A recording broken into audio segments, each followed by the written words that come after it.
in totality po, ilan pa ang backlog sa classrooms at ilan pa ang backlog po sa teachers ulit?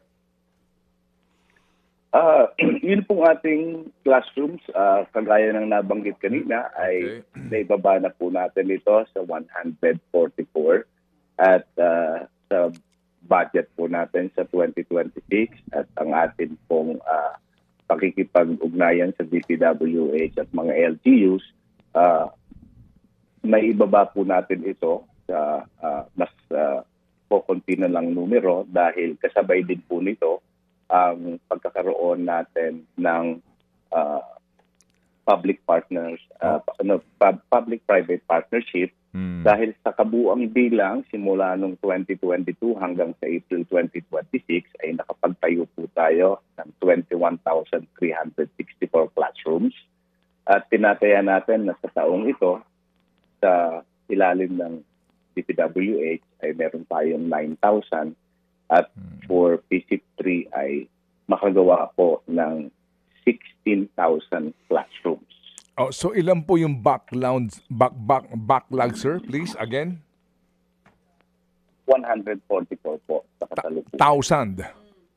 1,000. Yes, opo. 144,000 ang backlog nito. And impossible ito na ma-accomplish nga po na backlog sa remaining 2 years ng ating pong kasalukuyang dispensation. So, sa teachers po, ilan po ang backlog po natin, sir?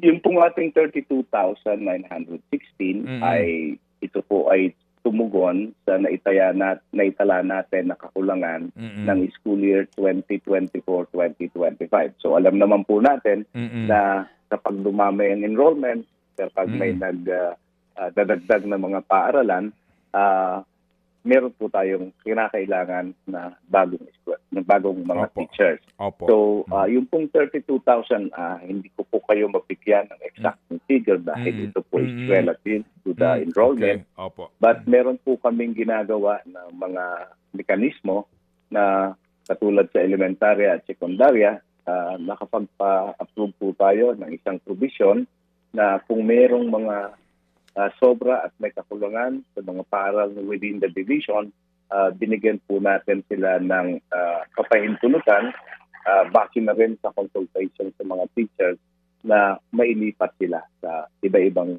eskwelahan na merong pangangailangan upon consultation.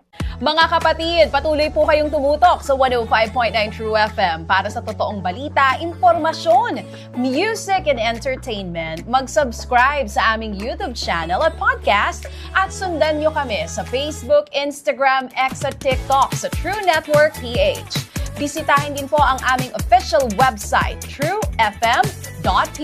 At panoorin din kami sa True TV Signal, Channel 19. Kami po ang 105.9 True FM.